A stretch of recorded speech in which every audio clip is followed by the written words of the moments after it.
প্রিয় বন্ধুরা, আসসালামু আলাইকুম। আমি এখন পড়তে যাচ্ছি আরিফ আজাদের বই জীবন যেখানে যেমন থেকে আরও একটি গল্প, নাম মহিয়সী। এক, কোনোভাবে ঘুম আসছে না চোখে। ঘরময় পায়চারি করতে করতে হোসেন যখন শরীরটাকে বিছানায় এলিয়ে দিতে এলো, তখন মধ্যরাত পেরিয়ে গেছে। গোটা তল্লাট মরণ ঘুমে আচ্ছন্ন।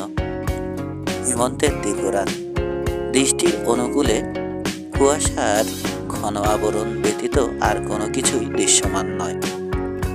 নিবিড় নিস্তব্ধতার এই নৈশপ্রহরে বহুদূর থেকে ভেসে আসা কয়েকটা খাকি শিয়ালের অস্পষ্ট হাঁকডাক ছাড়া তামাম ধরনেই থমথমে হয়ে আছে যেন। খাটের সাথে লাগোয়া জানালাটা খুলে দেয় হোসেন। জানলা খুলবার সাথে সাথে বরফ জমা বাতাস হুড়মুড় করে ঘরে ঢুকে তার বুকে কাপড় ধরিয়ে দেয়। বাইরে নিশ্চুপ অন্ধকার। সেই অন্ধকারে দৃষ্টি ফেললে দৃষ্টি ফেরত আসে। এমন নিবিড় আর ঘন তার আস্তরণ। হোসেন ধপ করে জানলাটা আটকে দিয়ে খাটের উপর এসে বসে। চোখে তার এক ফোঁটা ঘুম নেই। আগামীকাল যে ঘটনা ঘটতে যাচ্ছে তার আনন্দের আতিশয্যে হোসেন আত্মহারা প্রায়। এবারে মনে হচ্ছে কিছু একটা হবে। ঢাকা শহরের নামকরা এক সাপ্তাহিক পত্রিকা থেকে তার ডাক এসেছে। এমন একটা জায়গায় যদি কাজ জুটে যায়, হোসেনের জীবন থেকে দীর্ঘ দিনের বেকারত্বের অভিশাপ বিদায় নেবে। আর তাছাড়া মিডিয়ায় কাজ করাটাও হোসেনের বহুদিনের লালিত স্বপ্ন। স্বপ্ন আর সামর্থ্যের সম্মিলিত যোগসাজশ হোসেনের জীবনে খুব একটা ঘটেনি। দিন কয়েক আগে এক অদ্ভুত মানুষের সাথে দেখা হয় হোসেনের। মানুষটাকে আশেপাশের কোনো এলাকার বলে চিহ্নিত করা গেল না। হতে পারে দূরের কোনো এক জেলা থেকে নিতান্তই পথ ভুল করে এদিকে চলে এসেছেন। কিন্তু মানুষটার ধারণা সে এই পৃথিবীর কোনো জীব নয়। অন্য কোনো গ্রহ থেকে দুর্ঘটনাক্রমে এই গ্রহে ছিটকে আসা কোনো এক হতভাগা। সবাই তাকে পাগল ভেবে হাসি তামাশা করে বিদেয়ী হলেও ঘটনাটায় হোসেনের ভারী আগ্রহ জন্মালো। লোকজন সরে গেলে সে মানুষটার আরো কাজ ঘেঁষে দাঁড়িয়ে তার হাবভাব গভীরভাবে পর্যবেক্ষণ করতে থাকে। লোকটাকে দেখে তার দাবির সত্যতা নিয়ে ঘোরতর সন্দেহ করবার অবকাশ থাকে। মুখে চাপা দাড়ি, গায়ে পাঞ্জাবি পায়জামা, উস্কো খুস্কো চুল এবং পথ ভারে ক্লান্ত চেহারা। এসবের কোনোটাই ভিনগ্রহী বৈশিষ্ট্য হতে পারে না। তবুও হোসেন সরে যায় না। লোকটার প্রতি তার একটা অন্যরকম মায়া জন্মায়। লোকটা বিড়বিড় করে বলে, উহ, এই সূর্যের আলো এমন কটকটে কেন? আমাদের দুনিয়ার সূর্যের আলো কত মোলায়েম আর স্নিগ্ধ। আজলা ভরে নিয়ে ওই আলো পান করা যায়, ওই আলোতে ডুব দেওয়া যায়। আমাদের সূর্যটা কত সুন্দর, কিন্তু এই সূর্যটা এত বিচ্ছিরি কেন? হোসেন হাসল। হাসার মতোই ব্যাপার। এমন ভারী অদ্ভুত কথা হোসেন আগে কোনোদিন শোনেনি। একবার মনে হলো লোকটার কাছে কিছু জানতে চাইলে কেমন হয়, কিন্তু সে খেয়াল করেছিল লোকটা কারোর সাথে কথা বলে না, কারো কথার কোনো উত্তর দেয় না, কেবল নিজে নিজে বিড়বিড় করে। বিকেল করাতেই পৌরসভা থেকে একটা গাড়ি এসে লোকটাকে তুলে নিয়ে গেল। লোকটার ঠিকানা পাওয়া গেছে বলে জানা যায়, এবং আরো জানা যায় লোকটা একই সাথে মানসিক ভারসাম্যহীন ইনসমনিয়ার রোগী। সারা রাত জেগে থাকে, আবল তাবল বকে, আর সারাদিন মোষের মতো ঘুমায়। ঘটনাটা দাগ কেটেছিল হোসেনের মনে, বিশেষ করে লোকটার অদ্ভুত কথাগুলো। আগে থেকে তার টুকটাক লেখাজোখার অভ্যেস ছিল। অদ্ভুত লোকটার অদ্ভুত ঘটনাকে নিয়ে একটা গল্প লিখে ফেলবার ঝোঁক তার মনে প্রবল হয়ে উঠল। তাই সে রাতে ফিরেই হোসেন খাতা নিয়ে বসে পড়ল। ধীরে ধীরে লিখে চলল এক অতি অলৌকিক গল্প। বাস্তবের লোকটা যদিও মানসিক এবং ইনসমনিয়ায় আক্রান্ত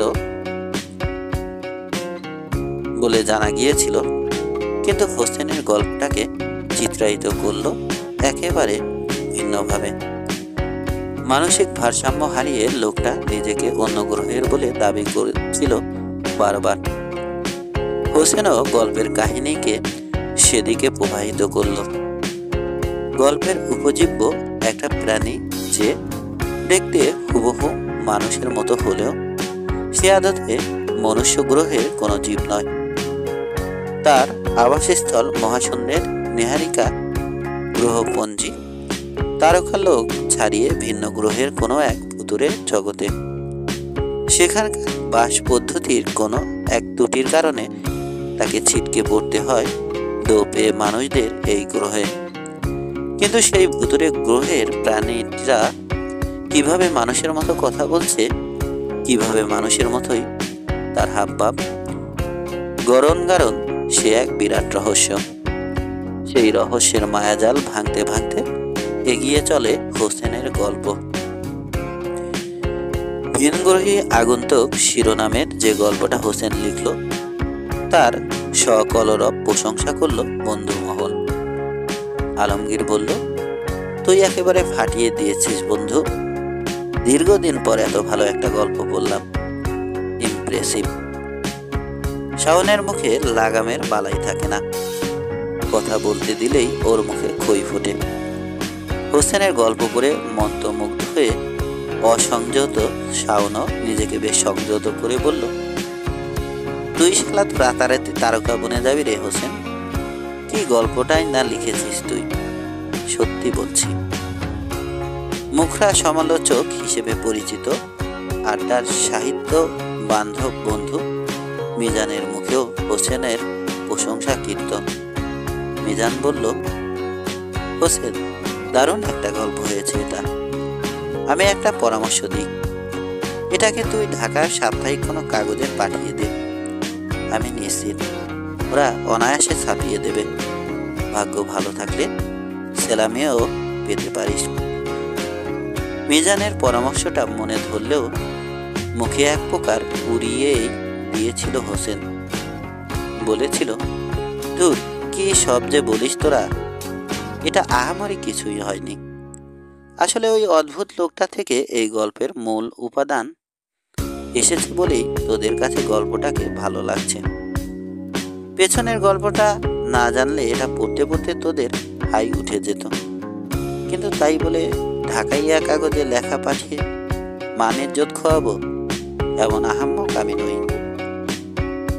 হোসেনের কথা শুনে স্যাদ করে উঠল শাওন।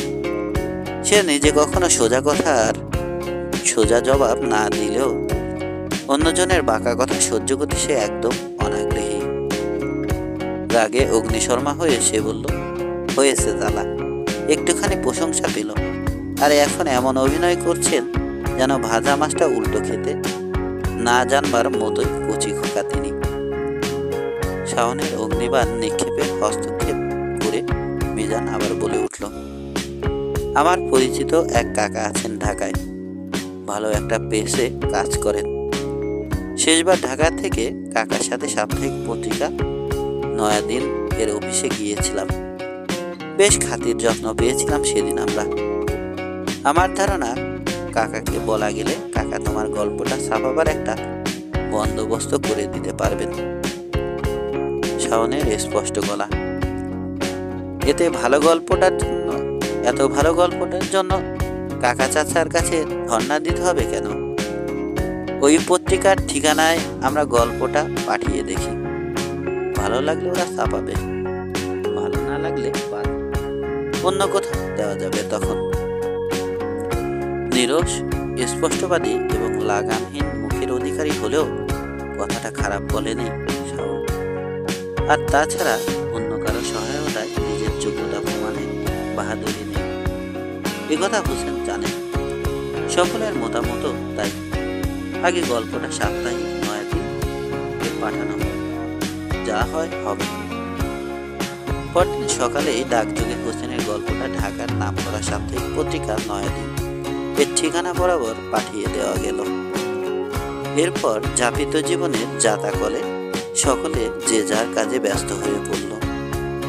বলা নেই কওয়া নেই, একদিন হোসেনের ঠিকানায় একটা চিঠি এসে হাজির। সম্প্রতি সাপ্তাহিক নয়াদিনের সম্পাদক ব্যতীত জীবনে সে কোনোদিন কাউকে কোনো চিঠি লেখেনি। ফলে পৃথিবীতেও এমন কেউ নেই যে হোসেনকে চিঠি লিখতে পারে। নিজের লেখা নিয়ে খুব বেশি আশাবাদী ছিল না বলেই হয়তো নয়াদিনে যে একটা গল্প পাঠানো হয়েছিল এবং তার প্রতি উত্তরও যে আসতে পারে তা বেমালুম ভুলে বসেছিল সে। চিঠি হাতে নিয়ে যার পর্নায় বিস্মিত হলো হোসেন। হলুদ খামের উপর খুব স্পষ্ট করে গোটা গোটা অক্ষরে লেখা আদিত্য আদি, সম্পাদক সাপ্তাহিক নয়াদিন। প্রাপকের ঠিকানায় লেখা তার নাম। স্বপ্নও এত সুন্দর আর এত আকস্মিক হয় কিনা জানে না হোসেন। এত নাম করা একটা পত্রিকার সম্পাদক তার নামে চিঠি পাঠিয়েছে। তা যেন হোসেনের কাছে সেই মধুর স্বপ্নের মতো, চোখ খুললেই যা হাপিস হয়ে যায়। কিন্তু এই যে হোসেনের সামনে দিয়ে চেঁচাতে চেঁচাতে একটা অটো চলে গেল। দর্জি বাড়ির উঠোনে ওই যে ছেলে মেয়ের দল কি এক দারুণ খেলায় হেসে লুটোপুটি খাচ্ছে। মাথার উপর দিয়ে সাই করে চলে গেল যে এরোপ্লেন। এসব কিছু একযোগে কিভাবে স্বপ্ন হতে পারে? ওটা স্বপ্ন ছিল না। হোসেন সত্যি সত্যি নয়াদিন সম্পাদকের চিঠি পেয়েছে। চিঠিতে যা লেখা ছিল তা হোসেনের এক জীবনে পাওয়া সবচেয়ে সেরা প্রাপ্তি।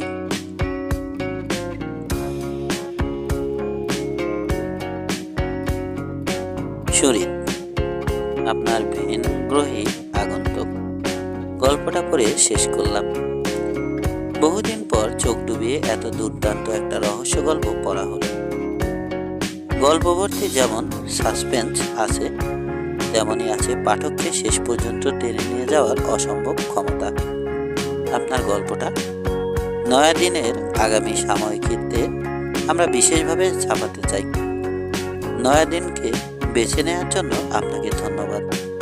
নয়াদিনে নিয়মিত লিখবেন এই প্রত্যাশা। আপনার জন্য ছোট্ট একটা উপহার পাঠানো হচ্ছে। উপহারটা গ্রহণ করে আমাদের কৃতার্থ করবেন। ধন্যবাদ আনতে আদিত্য আদি, সম্পাদক সাপ্তাহিক নয়াদিন। চিঠির ভেতরে অন্য একটা খামে মোড়ানো 5,000 টাকা পাওয়া গেল। মেজানের কথা বেথা যায়নি মোটেও। পত্রিকা অফিস গল্পটার জন্য ভালো অঙ্কের সেলামিও পাঠিয়ে দিয়েছে। হোসেনের মনে ঈদের দিনের মতো আনন্দ। তার ইচ্ছে করছে দর্জি বাড়ির উঠোনে খেলাধুলোয় মজে থাকা ছেলে পিলের দলে মিশে গিয়ে এসে লুটোপুটি খেতে। জীবন মাঝে মাঝে এত সুন্দর কেন? মাসখানেক পর হোসেনের ঠিকানায় আরো একটা চিঠি এসে হাজির। বেরো আগের জনে, নয়াদিনের সম্পাদক আদিত্য আদি। শরীর ভালোবাসা জানবেন। আপনি জেনে পুলকিত হবেন যে আপনার ভিনগ্রহী আগন্তুক গল্পটি ইতিমধ্যেই পত্রিকায় ছাপানো হয়েছে এবং তা আমাদের পাঠকদের বেশ ভালোবাসা কুড়িয়েছে। আপনার পরবর্তী গল্প পড়ার জন্য মুখিয়ে থাকা পাঠকদের অপেক্ষার পর খুব বেশি দীর্ঘ হবে না এই প্রত্যাশা। আর হ্যাঁ, আপনার যদি সময় হয় তাহলে নয়াদিন অফিসে চায়ের নিমন্ত্রণ রইল। কোনো এক হেমন্ত সন্ধ্যায় আমরা ধোয়া ওঠা চায়ের কাপ হাতে দারুণ গল্প আড্ডায় মেতে উঠব। ধন্যবাদ আনতে আদিত্য আদি, সম্পাদক সাপ্তাহিক নয়াদিন। হোসেন যেন এক ঘোর লাগা সময়ের আবেষ্টনের মাঝে বন্দী হয়ে পড়েছে। তার উদাসী উচ্ছন্নে যাওয়া সময়গুলো এভাবে প্রাণ ফিরে পাবে, এভাবে সেগুলো চাঞ্চল্যে ভরে যাবে, তাই এখনো হোসেনের কাছে রূপকথার মতো মনে হয়। হোসেনের প্রকাশ ব্যাকুল আনন্দ ছুঁয়ে গেছে তার আড্ডার বন্ধুদেরও। ঠোঁটকাটা শাওন ব্যগ্র কণ্ঠে বলল, যা বলেছিলাম তাই হলো। হোসেন মিয়া এখন তারকা খ্যাতির পথে আরো এক ধাপ আগাইয়া গেল। নয়া দিনের সম্পাদক চিঠি লিখে চায়ের নিমন্ত্রণ দেয়। কি সৌভাগ্য তোর, বড় হয়ে আমাদের ভুলে যাস নে বন্ধু। হোসেন বলল, কিন্তু আদিত্য আদি সাহেব কি উদ্দেশ্যে আমাকে নিমন্ত্রণ জানালেন তা পরিষ্কার বোঝা গেল না। তোর কি মনে হয় মিজান? মিজান তার স্বভাবসুলভ গাম্ভীর্য চেহারায় আরো প্রকট করে শার্টের কোনা দিয়ে চশমার কাজ পরিষ্কার করতে করতে বলল, একদম সহজ। এরা বিনা উদ্দেশ্যে খাতির জমাতে কাউকে ডেকে নেয় না। ওদের সময়গুলো অত সস্তা নয়। কিছু একটা উদ্দেশ্য তো আলবৎ আছে। আমি মনে হয় বুঝতে পারছি কিছুটা। মিজানের পর্যবেক্ষণের উপরে সকলের গভীর আস্থা আছে। মিজান কোনো বিষয়ে কোনো মন্তব্য করবে, কিন্তু তার পেছনে যথেষ্ট যুক্তি, যথেষ্ট তথ্য উপাত্ত থাকবে না, তা কখনো হতে দেখা যায়নি। শাওন তাকে যতই হেসে উড়িয়ে দিক, মনে মনে সকলে, এমনকি শাওনও মিজানের পর্যবেক্ষণ লব্ধ উপলব্ধি এবং মতামতকে শ্রদ্ধা করে। বুঝতেই যখন পারছিস, পেটের ভেতর আটকে রেখেছিস কেন? বলে ফেল না শুনি। স্ব ব্যস্ত হয়ে মিজানের দিকে তীক্ষ্ণ কথার বান ছুড়ে দিল ধৈর্যহারা প্রকৃতির শাওন। শাওনের এই প্রকৃতির সাথে সবাই পরিচিত বলে ওর এমন চাচাছোলা কটাক্ষ আর তির্যক মন্তব্যে কেউ তেমন গা করে না। আমার ধারণা ওরা হোসেনকে পত্রিকার কাজে নিয়োগ দিতে চায়। হতে পারে হোসেনের অনবদ্য গল্পটা পড়ে তাদের ধারণা হয়েছে এমন দাসের গল্প যে লিখতে পারে তাকে দিয়ে অনায়াসে পত্রিকার ব্যাপক কাজ করানো যাবে। নয়তো একজন নবীন লেখককে এত বড় একটা পত্রিকার সম্পাদক যে সে নিমন্ত্রণ পত্র পাঠাবেন, এটা কল্পনাতে। এটা গুরুজি রবীন্দ্রনাথ, উস্তাদজি মোস্তফা আলীর বেলাতেও ঘটেনি, বলল মিজান। কাজকর্ম বলতে কেমন ধারার কাজকর্ম? পাশ থেকে জিজ্ঞেস করলো হাবিব। তোরা আবার ভাবিস না যেন হোসেনকে চা আনা নেয়ার কাজে যোগ দিতে বলবে ওরা। প্রতিভার মূল্যায়নে এতটা কৃপণ ওরা নয়। যোগ্য লোক পেলে ওরা মাটিতেও কামড় দেয়। কাজ বলতে আমি বোঝাতে চেয়েছি, এই যেমন ধর পত্রিকার জন্য ফিচার লেখা, বিশেষ সংখ্যাগুলোর জন্য গল্প লেখা, দরকার হলে মাঝে মধ্যে অন্যদের লেখায় কলম চালানো, এই আর কি। তা তো বেশ ভালো কাজ তাহলে। এটা হলে আমাদের হোসেন মিয়ার তো কপাল খুলে যায়। হে হে হে। মুখটা শাওনের পুনর্রসিকতা। 2 কাজ। নয়াদিন পত্রিকায় কাজ করবে হোসেন, যে পত্রিকায় লেখা প্রকাশ করার জন্য কত ডাকাবুকো লেখকরা দিনের পর দিন, রাতের পর রাত অপেক্ষা করে থাকে, সেই পত্রিকার একজন হয়ে উঠবে হোসেন। সত্যি কি আদিত্য সাহেবের মনে এমন কোনো অভিপ্রায় আছে হোসেনকে ঘিরে? এমন ঘোর লাগা সময়ে আসলে ঘুমানো যায় না। হোসেনেরও ঘুমানোর তাড়া নেই। মানুষের জীবনে এরকম রাত খুব বেশি আসে না। যখন আসে তখন সেগুলোকে উপভোগ করে কাটাতে হয়। সময়টাকে উপভোগ করতে গিয়ে হোসেনের চোখ থেকে ঘুম পালিয়েছে। এমন হিমধরা হেমন্ত নিশীথে ধরনের বুকে আর কেউ বুঝি জেগে নেই একা হোসেন ছাড়া। আজ রাতে আর কারো জীবনে কি আনন্দের কোনো উপলক্ষ আসেনি যা তার চোখের ঘুম কেড়ে নেবে, যা তাকে ভাসিয়ে দেবে অনাবিল আনন্দ চোতে? হোসেনের ভাবনায় ছেদ পড়ে। পাশের ঘর থেকে কাশির শব্দ শোনা গেল মাত্র। গায়ে শাল জড়িয়ে হোসেন দস্ত পায়ে শব্দটার অকুলস্থের দিকে হেঁটে গেল। আলতো করে ভিজে দেওয়া ঘরের কপাট, নিস্তেজ হয়ে আসা একটা মোমের শরীর থেকে বিচ্ছুরিত মৃদু আলো ঘরটাকে রহস্যময় করে তুলেছে। ওই আলোতে এক নারী ছায়ামূর্তি হোসেনের দৃষ্টিগোচর হয়। জায়নামাজে বসে আছেন হোসেনের মা জাহানারা বেগম। হোসেনের দরজায় ঠকঠক শব্দ করে শব্দ করে দুবার। হোসেন মৃদু গলায় জিজ্ঞেস করেন জাহানারা বেগম, হ্যাঁ মা আমি, তুমি জেগে আছো? হ্যাঁ বাবা, ভেতরে আয়। হোসেন ভেতরে এলো। জাহানারা বেগম মোমবাতির প্রায় নিভে যাওয়া আগুন থেকে একটা কুপি বাতি ধরালেন। এতক্ষণের আলো আধারি ভাবটা কেটে গিয়ে ঘরময় এখন সফেদ আলো ছড়াছড়ি। ঘুমাসনি কেন? পুনরায় জিজ্ঞেস করেন জাহানারা বেগম। ঘুম আসছিল না। ভোরের ট্রেন ধরা লাগবে তা ভুলে গেলি বাবা? কই, ভুলিনি তো। ভুলে না গেলে তো ঘুমানোর কথা। ঘুমে ঢুলো ঢুলো চোখ নিয়ে ট্রেন ধরা যায়? ও তুমি ভেবো না তো মা। ভাবছি আর ঘুমাবো না আজ। কটা বাজে এখন? 3টে। রাত তো শেষ হয়ে এলো প্রায়, আর ঘুমিয়ে কাজ নেই। জাহানারা বেগম খাটে উঠে বসেন। হোসেন মায়ের কোলে মাথা রেখে বলল, জানো মা, আগামীকালের দিনটা আমার জীবনের পরম আকাঙ্ক্ষিত একটা দিন হয়তো। ওই যে পত্রিকাটার কথা তোমায় বললাম, পুরো দেশে ওদের বেশ নাম রাখে। যার তার লেখা ওরা ছাপায় না। বাঘা বাঘা লেখকেরাও ওই পত্রিকায় জায়গা পেতে হিমশিম খায়। সেই তারাই আমার লেখাটা বেশ উৎসাহের সাথে ছাপালো। শুধু কি তাই, ভালো অঙ্কের সম্মানিত দিলই, সাথে তাদের অফিসে চায়ের দাওয়া। ভাবো তাহলে কেমন কদর পেয়েছি আমি। জাহানারা বেগম অস্ফুট স্বরে বললেন, আলহামদুলিল্লাহ। সম্মান দেওয়ার মালিক কেবল আল্লাহ। তো তুই কি আনন্দে আত্মহারা হয়ে ঘুমোতে পারছিস না বাবা? তা যা বলেছ মা তুমি। আনন্দে আত্মহারা? হা হা হা, একদম ঠিক। আনন্দে আত্মহারা হয়ে আছি বলেই আমার চোখ থেকে ঘুম উধাও হয়ে গেছে। আমার মনে হয় কি জানো, আজ রাতে পৃথিবীতে আমি ছাড়া আর কারো মনে আনন্দ নেই, আর কারো জীবনে আনন্দের কোনো উপলক্ষ নেই।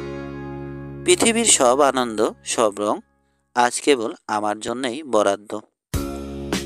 ছেলের আনন্দ দেখে জাহানারা বেগমের চোখে পানি এসে যায়। বাপ মরা ছেলেটা কত দ্রুতই না বড় হয়ে গেল তার। হোসেনের বেড়ে ওঠার পেছনে জাহানারা বেগমের যে সংগ্রাম আর সংযমের গল্প আছে, সেই গল্পটা তার গল্প লিখিয়ে ছেলে লিখবে কোনোদিন। আজ তার নাম ডাক চারদিকে। যখন সে অনেক বড় হবে, তখন কি সে তার বুড়ো মাকে, যে নিজের সবটা দিয়ে তাকে আগলে রেখেছিল, শত ঝড়ঝাপটাতে মনে রাখবে?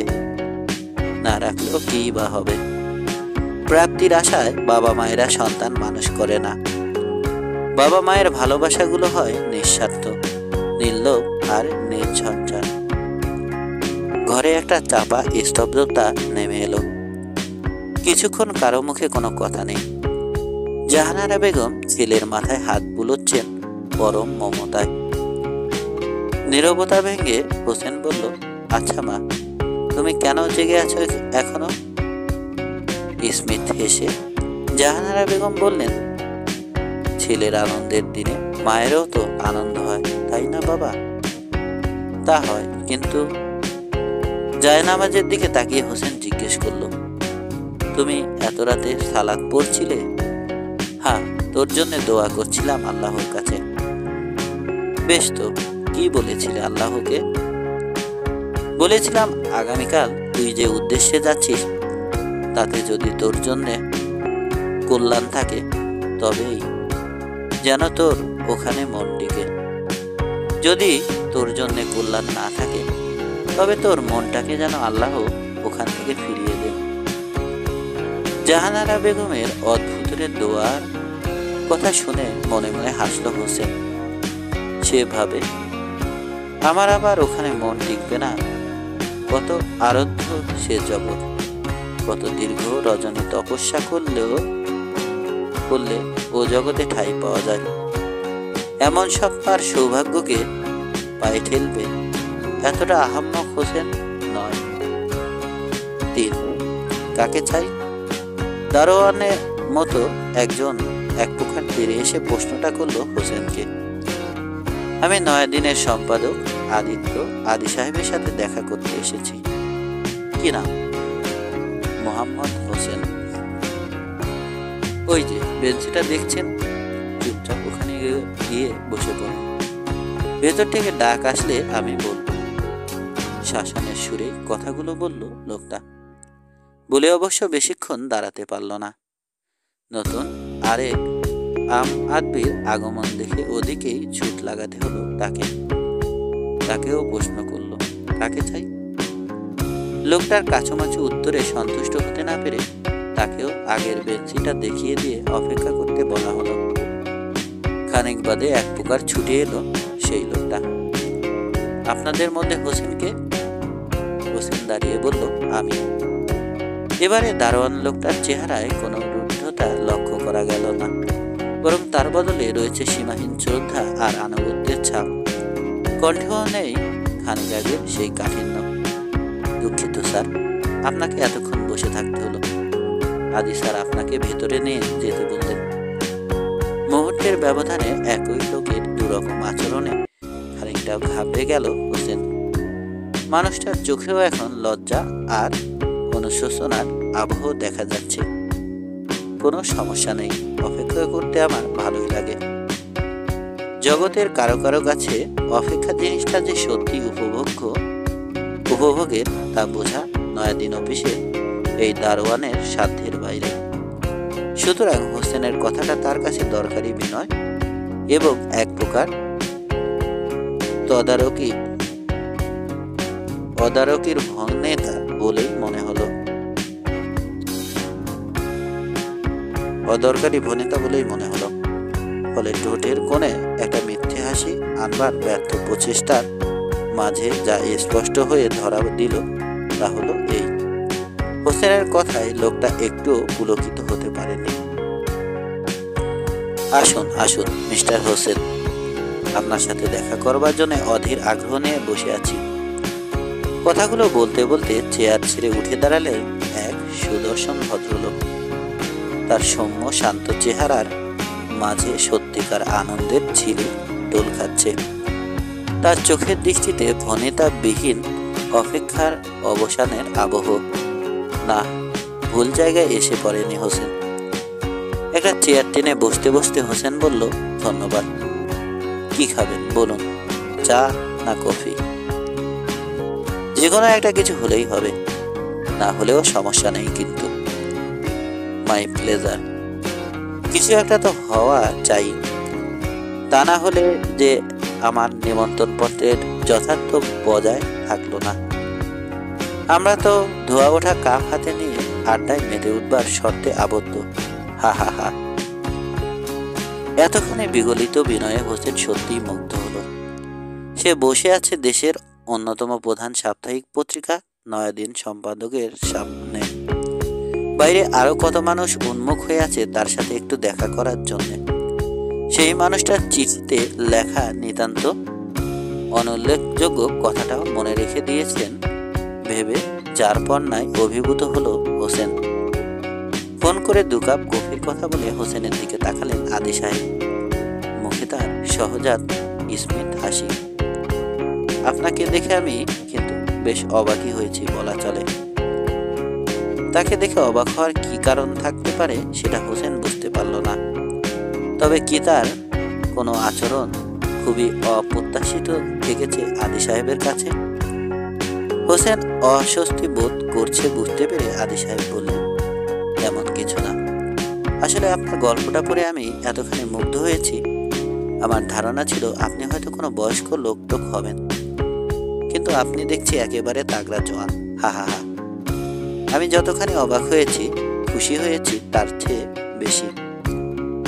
আমাদের আজকালকার তরুণদের লেখার মাঝে প্রাণ পায় না কেমন যেন খাপছাড়া অগোছালো ধরনের। আর সবাই তো সম্মিলিতভাবে একই ধারার গল্প উপন্যাস লেখবার মন করেছে বলা যায় এক প্রকার। তরুণদের নিয়ে আমার এই নিরাশার সময়ে আপনার মতো একজন তরুণের আবির্ভাব দুঃখের গহ্বর থেকে আমাকে অনেকটাই টেনে তুলেছে। তরুণরা এখনো যে অসাধারণত্ব উপহার দিতে পারে মেয়ে যাওয়া, আমার সেই বিশ্বাসের পুনর্জাগরণ হলো আপনাকে দেখে। আজ হোসেনের বাপ বারবার বিস্মিত হবার দিন। এতটা মূল্যায়ন সে স্বপ্নেও আশা করে। সেই প্রথম চিঠি প্রাপ্তির দিন থেকে আজ অবধি সে যেন এক নিশ্চিত স্বপ্নলোকের যাত্রী হয়ে চলেছে। কফি চলে এলে আদি সাহেব হোসেনকে কফি নেওয়ার অনুরোধ করেন। কফিতে চমক দিতে দিতে তিনি বললেন, আমার দুর্ভাগ্য যে আপনাকে আমি এত দেরিতে আবিষ্কার করলাম। আগে কোন কোন পত্রিকায় লিখেছেন আপনি? হোসেন সলজ্জ চেহারা বলল, আসলে আমি এর আগে অন্য কোথাও লিখিনি কখনো। চোখ জোড়া কপালে উঠে গেল নয়াদিন সম্পাদকের। দৃষ্টি যে তার কোন দিগন্তে গিয়ে স্থির হয়ে গেল তা বোঝা গেল না। তার বিশ্বাস হচ্ছে না যে হোসেন এর আগে অন্য কোথাও লেখালেখি করেনি। তিনি বিস্ময় জড়ানো কণ্ঠে বলেন, মাই গুডনেস, আপনি এর আগে কোথাও লেখেননি? জি না। I see. আপনি তো আস্ত একটা আশ্চর্য মানুষ ভাই। মানে সত্যি বলছি, আমার এখন মনে হচ্ছে আপনার ভিনগ্রহী আগন্তুক গল্পটার চরিত্রের মতো আপনিও অন্য কোনো গ্রহে থেকে টুস করে এখানে এসে পড়েছেন। I am totally astonished. Hossain নির্বাক, মুগ্ধ জোতা হয়ে শুনে যায় নয়াদিন সম্পাদকের কথা। তার মানে নয়াদিনেই আপনার প্রথম লেখা ছাপা হয়েছে? জি। অ্যামেজিং। সম্মুখে উপবিষ্ট নয়াদিন সম্পাদকের চোখে মুখে গভীর উত্তেজনার ছাপ। হাজারো মানুষের কাছে যা স্বপ্নেরও অতীত, আপনার জীবনে তা সহজ বাস্তবতা। You are so lucky mister Hossain, and we are lucky as well to have the chance to discover a merit like you. কথাটায় বিস্ময় পর্ব পার হয়ে যায়। বেলা গড়িয়ে তখন সন্ধ্যা হয় হয় অবস্থা। হোসেন বলল, নয়াদিন পত্রিকা এবং তাদের বদান্যতার কথা অনেকদিন মনে থাকবে আমার।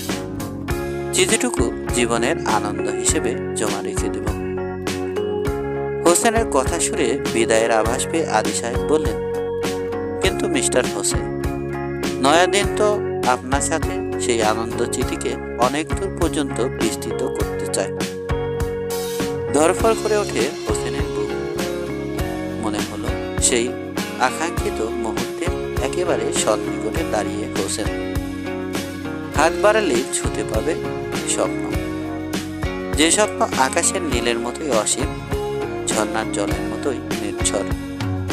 কিন্তু হোসেন হাত বাড়ায় না। নয়াদিনের বাড়ানো হাতকে স্পর্শ করে স্বপ্নের দুনিয়ায় পদার্পণ করাই তার ইচ্ছে। আপনি সম্ভবত বুঝতে পারেননি।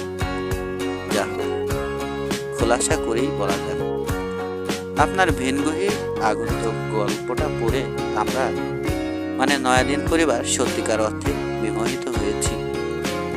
এমন চমৎকার বর্ণনা শৈলীতে ভরপুর এত দুর্দান্ত গল্পের লেখা হররোজ মেলে না। আমরা বেশ অনেক দিন থেকে একজন সম্পাদকের খোঁজে আছি, যিনি নয়াদিনের একটা বিরাট অংশের দায়িত্ব নিতে সক্ষম। দায়িত্বটা পুরোপুরি লেখালেখি নির্ভর। যোগ্যতা হিসেবে তাকে অবশ্যই সৃজনশীল চিন্তার অধিকারী এবং ভালো লিখিয়ে হতে হবে। কিন্তু দুঃখজনক হলেও সত্য, অনেক খুঁজে টুজেও আমরা এমন কাউকে পাইনি যার উপর নয়াদিন নির্ভর করতে পারে। গড়পড়তা ভালো লেখা তো অনেকেই লেখে মিস্টার হোসেন, কিন্তু সম্পাদকের টেবিলে থাকা আমাদের মতো মানুষগুলোই জানে ওসব লেখার কতখানি সত্যিকার লেখা হয়ে ওঠে।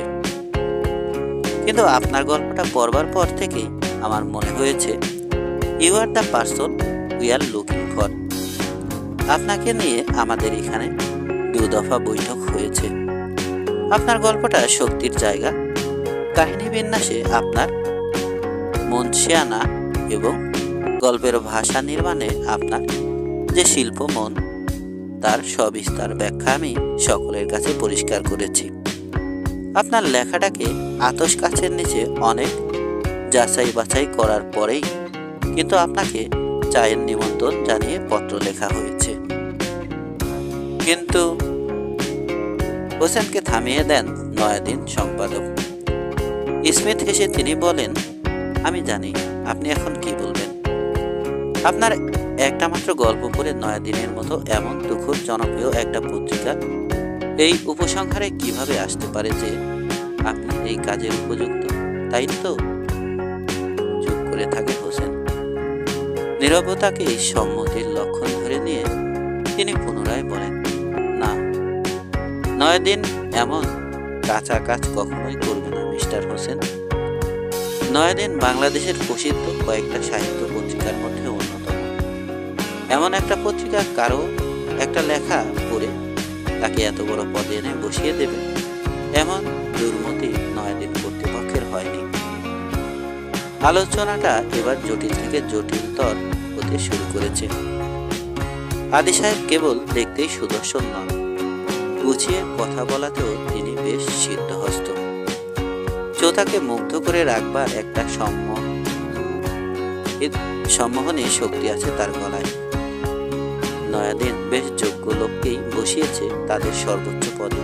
হোসেন ভাবে, মিস্টার হোসেন। হোসেনের ভাবনায় ছেদ পড়ল আদি সাহেবের কথায়। আপনি সম্ভবত বুঝতে পারছেন যে নয়াদিন পত্রিকা আপনাকে একটা দুর্দান্ত কাজের সুযোগ দিতে চায়, যা আপনার প্রতিভাকে বিকশিত করার কাজে সহায়ক হবে।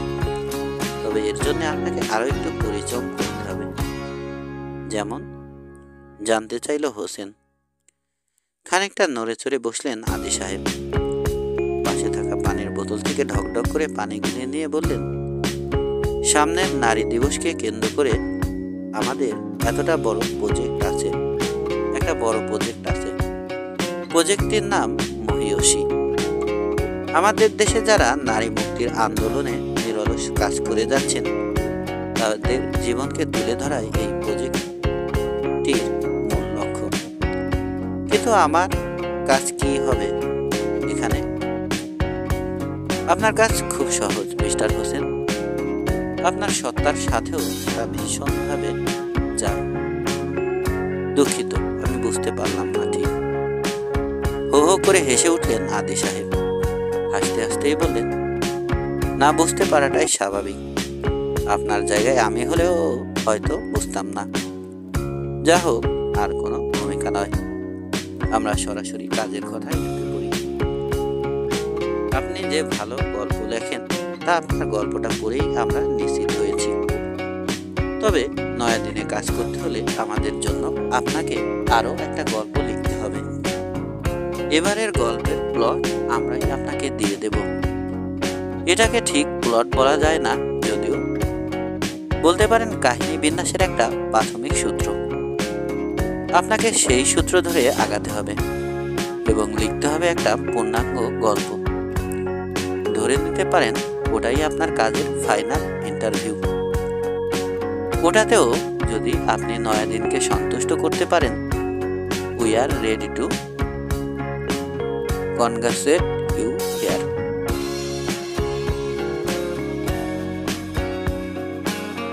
স্বপ্নটাকে যতটা সহজলভ্য মনে হয়েছিল প্রথমে, সেটা আসলে ততটা সহজ নয়। কিন্তু হোসেন দমে যাওয়ার পাত্র না।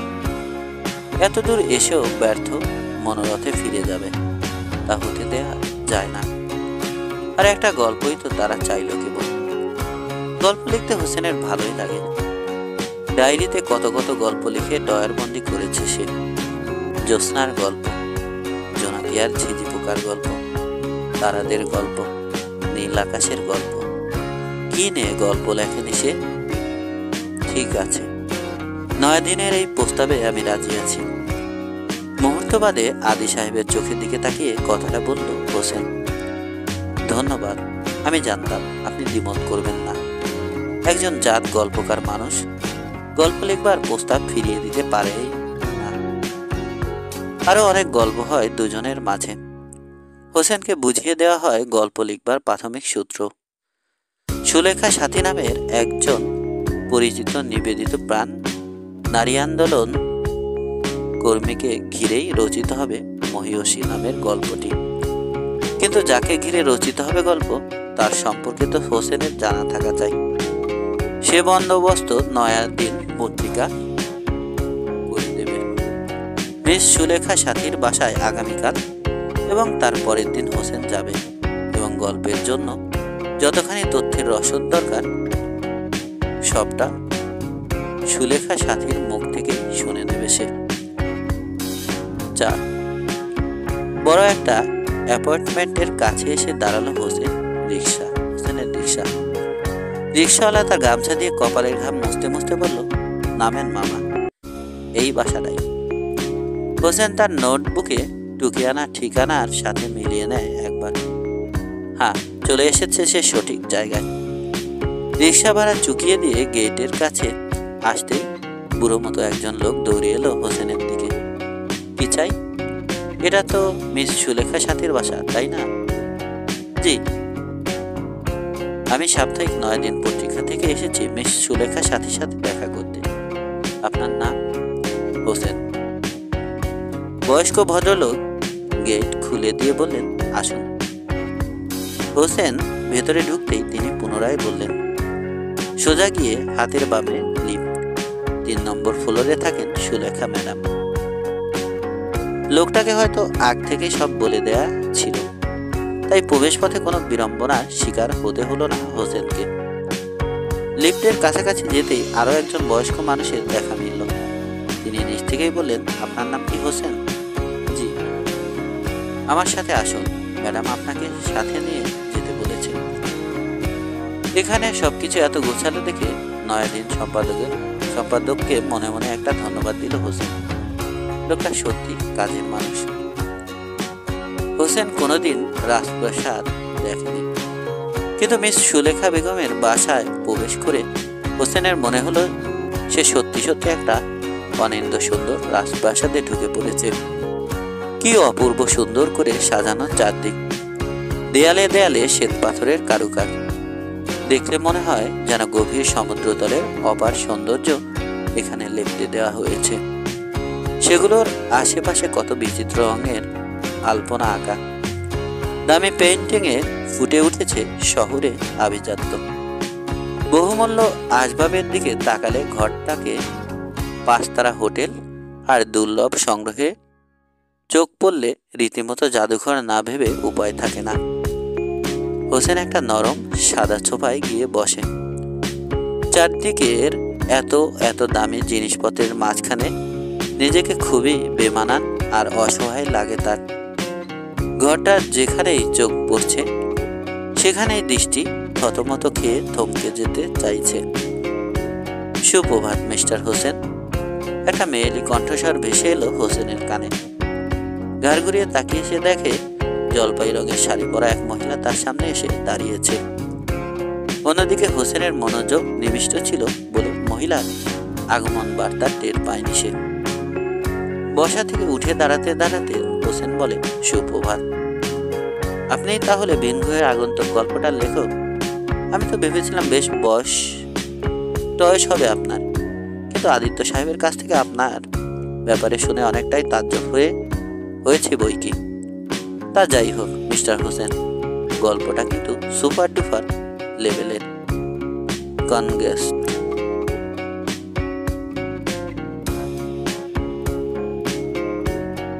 চা? ধন্যবাদ। কি খাবেন, চা না কফি? চা। মিস সুলেখা গলা ছেড়ে বললেন, রাজিয়া, এই রাজিয়া। রাজিয়ার কোনো সারা শব্দ না পেয়ে তিনি হন করে হেঁটে চলে গেলেন ভেতরে। একটু পরে এসে বললেন, দুঃখিত মিস্টার হোসেন, আপনাকে একা বসিয়ে রেখে গিয়েছিলাম। না না, কোনো সমস্যা নেই। আপনি সম্ভবত আমার একটা ইন্টারভিউ নিতে এসেছেন, তাই না? ঠিক ইন্টারভিউ নয়, আসলে 9 দিন পত্রিকা আমাকে একটা দায়িত্ব দিয়েছে। মহিয়সী শিরোনামে আমাকে একটা গল্প লিখতে হবে। ওই গল্পটার পটভূমিকায় থাকবেন মূলত আপনি। ধরে নিতে পারেন আপনার জীবন এবং কাজকে ঘিরে আমাকে গল্পটা লিখতে হবে। ফাইন, আপনার মতো দুর্দান্ত গল্পকারের হাতে আমার বিনির্মাণ হবে জেনে পুলক অনুভব করছি। আমি কিন্তু বিখ্যাত কেউ নই, তবে বিখ্যাত হতে যাচ্ছেন। হা হা হা। মহিয়সী গল্পটা লিখবার রসদ সংগ্রহের নিমিত্তে মিস সুলেখা সাথীকে প্রশ্নের পর প্রশ্ন করে যায় হোসেন। রাজিয়া নামের 7 বা 8 বছরের একটা মেয়ে চা নিয়ে এলে মিস সুলেখা তাকে বললেন, ওনাকে চায়ের কাপটা এগিয়ে দে। হোসেনের জন্য ট্রে থেকে চায়ের কাপ তুলতে গেলে চা সমেত কাপটা রাজিয়ার হাত থেকে উল্টে পড়ে যায়। টেবিলে থাকা একটা নোটপ্যাড চা লেগে ভিজে নাস্তানাবুদ হয় সাথে সাথে। এতক্ষণ ধরে মিস সুলেখার সাথে আলাপের চুম্বকাংশ এই প্যাডে ঢুকে নিচ্ছিল হোসেন। ঘটনায় রেগে মেগে আগুন হয়ে যান মিস সুলেখা।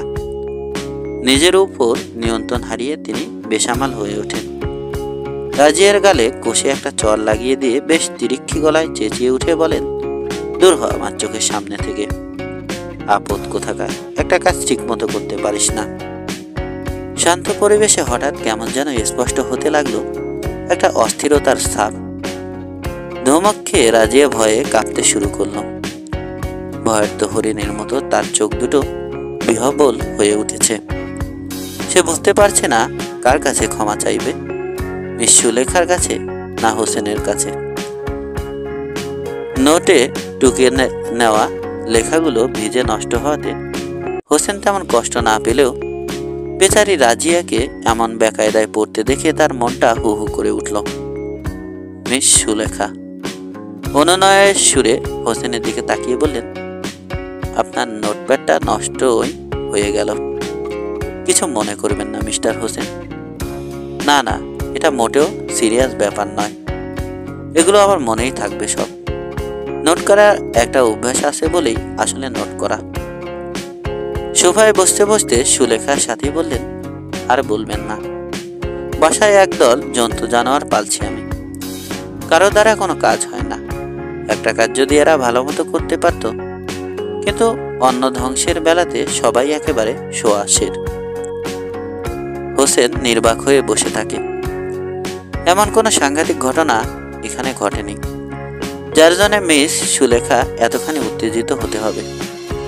সুলেখাকে এতখানি উত্তেজিত হতে হবে। একটা বাচ্চা মেয়ের হাত থেকে চায়ের কাপ পড়ে যাওয়াটা আহামরি কোনো ব্যাপার নয়।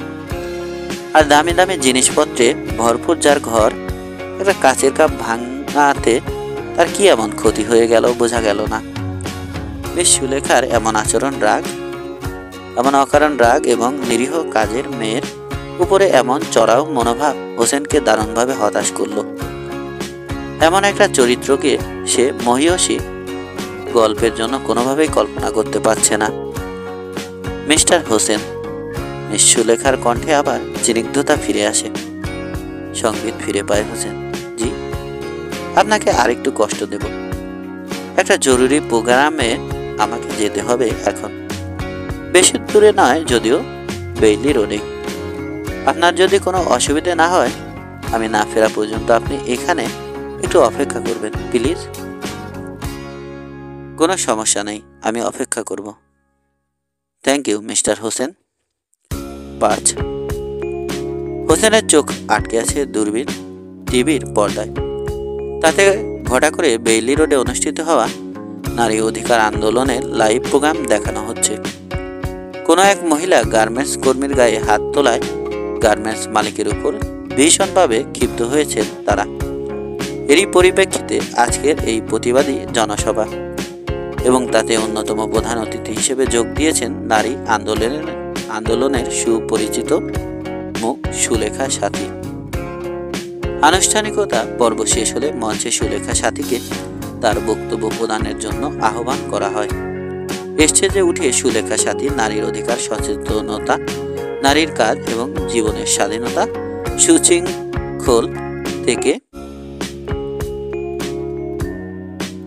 শৃঙ্খল থেকে নারীর মুক্তির নানান কায়দা কানুন এবং কর্তব্যের কথা বলার পর বললেন, আমি এখানে দাঁড়িয়ে ওই গার্মেন্টস মালিক, যে কিনা তার একজন মহিলা কর্মীর গায়ে হাত তোলার দুঃসাহস দেখিয়েছে, তার যথোপযুক্ত শাস্তির দাবি করছি। নিঃসন্দেহে এটা পুরুষতান্ত্রিক সমাজে নারীকে শোষণের একটা করুণ দৃশ্যপট।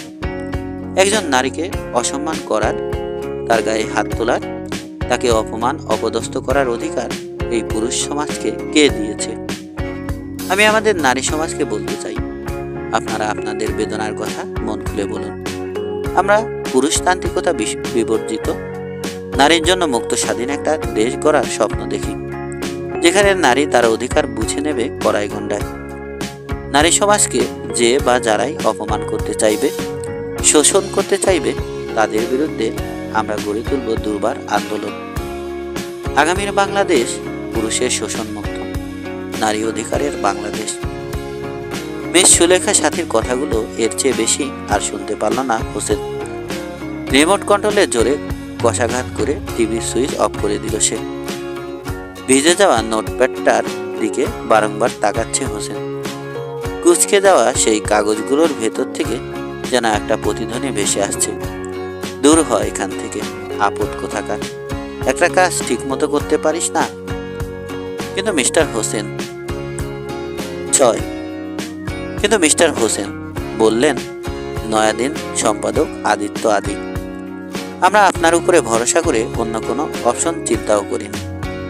এই মুহূর্তে এসে আপনি কিনা বলছেন যে মহিষী গল্পটা আপনি লিখতে পারবেন না। হোসেন বেশ গম্ভীর গলায় বলল, জি, আমি ঠিক করেছি ওই গল্পটা আমি লিখব না। আমি পত্রিকার একজন সম্পাদক মাত্র মিস্টার হোসেন। পত্রিকা কর্তৃপক্ষকে আমি কি জবাব দেব আপনি বলতে পারেন? তাদের বলবেন আমি গল্পটা লিখতে অপারগ। আমার অপারগতাকে তারা যেন ক্ষমাসুন্দর দৃষ্টিতে দেখেন। কিন্তু সমস্যাটা ঠিক কোথায় তা তো জানতে হবে, তাই না? সমস্যাটা পুরোটাই আমার। আমি আসলে এমন কাউকে নিয়ে গল্প লিখতে পারি না যিনি তার কাজে, তার কথায় সৎ নন, যিনি নিজের ঘরে একজন অত্যাচারী কিন্তু বরণে বেশ ধরেন ত্রাণকর্তা। মিস্টার হোসেন, আমি বুঝতে পারছি না আপনার কথা, আপনাকে বুঝাতে পারছি না বলে ক্ষমা প্রার্থী। এখানে স্বপ্নের মতো কিছু সময় কেটেছে আমার। এমন দুর্দান্ত মুহূর্তগুলো আমাকে উপহার দেওয়ার জন্য কৃতজ্ঞতা। ভালো থাকবেন। আজীবনের লালিত একটা স্বপ্নকে পায়ে ঠেলে চলে যাচ্ছে হোসেন। একটা ভালো কেরিয়ার, একটা উজ্জ্বল ভবিষ্যৎ, একটা নির্মল নিষ্কণ্টক জীবনের হাতছানিকে। কিন্তু হোসেন একটু বেদনাহত নয়। স্বপ্নভঙ্গের যাতনা তাকে কাবু করেনি মোটেও। যে সত্যের মুখোমুখি হোসেন হয়েছে, সেই সত্যকে ধারণ করতে পারাটাও তার জীবনের সেরা একটা প্রাপ্তি। মিস সুলেখা সাথীর জীবন নিয়ে মহিষী শিরোনামে একটা গল্প হোসেন যখন তখন লিখে দিতে পারে। গল্পে মিস সুলেখা সাথীকে মহিষী আলো হাতে চলা এক নির্ভীক নারী মূর্তি আর সমাজের এক অনন্য দর্পণ হিসেবে তুলে ধরতে হোসেনকে একদমই বেগ পেতে হবে না। কিন্তু মিস সুলেখা সাথীর সাথে এই বিশেষণগুলো কতখানি খাপ খায়?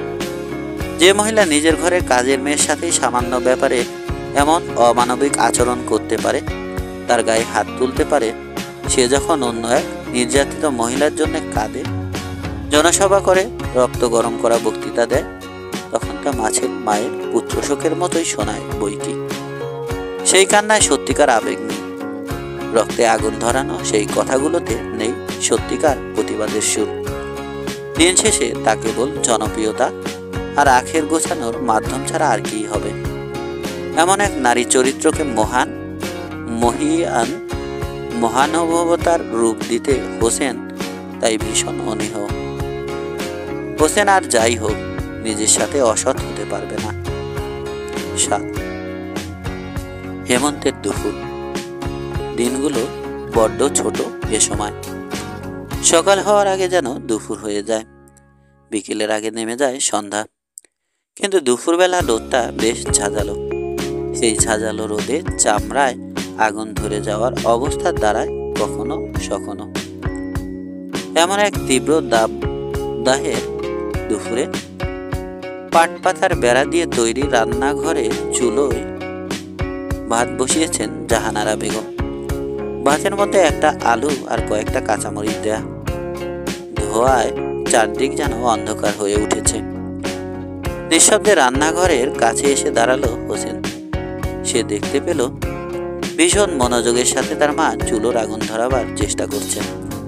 কেন জানি আগুন জ্বলে উঠেও পর মুহূর্তে নিভে যাচ্ছে আবার। জাহানারা বেগমও দমে যান না। যতবার নিভে যায় আগুন ততবার তিনি দ্বিগুণ প্রচেষ্টায় মুখর হয়ে ওঠেন।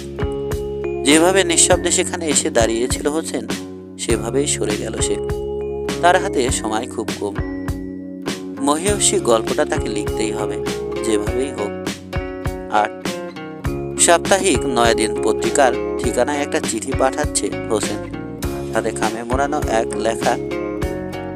তার লেখা মহিয়সী গল্পটাও। বরাবর সম্পাদক, সাপ্তাহিক নয়াদিন। জনাব, আমার প্রীতি জানবেন, আপনার সাথে কাটানো মধুময় সময়গুলো উপভোগ করেছি বেশ। পাড়াগা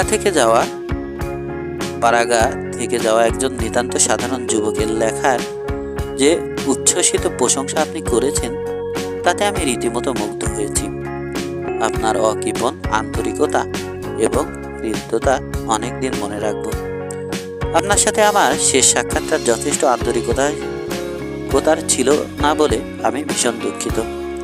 আপনি জেনে আনন্দিত হবেন যে মহিয়সী শিরোনামের গল্পটা আমি শেষ পর্যন্ত লিখতে পেরেছি। তবে এই গল্প সুলেখা সাথীর নয়, আমার মা জাহানারা বেগমের। মহিয়সী বলে যদি কাউকে কল্পনা করতে হয়, মা তখন আমার কাছে সব থেকে সেরা উদাহরণ। সেই ছোটবেলায় বাবাকে হারানোর পর থেকে মায়ের সংগ্রাম দেখতে দেখতে বেড়ে উঠেছি আমি। স্বামী হারানো একজন সরলা নারীর জীবনে যতখানি সংগ্রামের গদ্য আর পদ্য থাকতে হয়, আমি দেখেছি আমার মায়ের জীবনে তার সবটাই ভীষণ রকম উপস্থিত।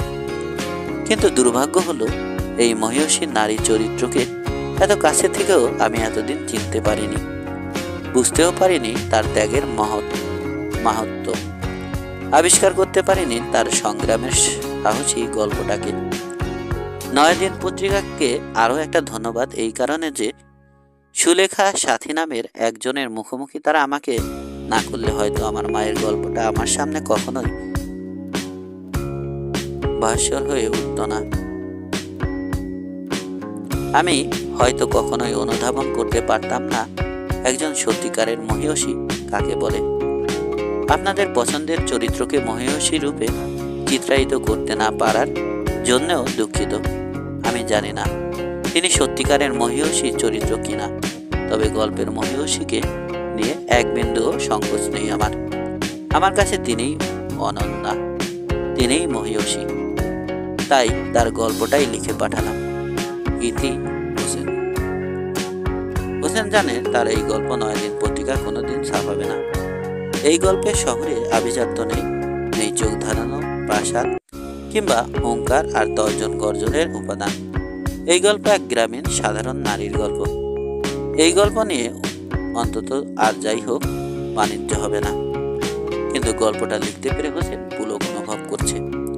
সত্যকে আলিঙ্গন আর মুখোশের আড়ালে থাকা মিথ্যাকে পায়ে ঠেলতে পারার আনন্দে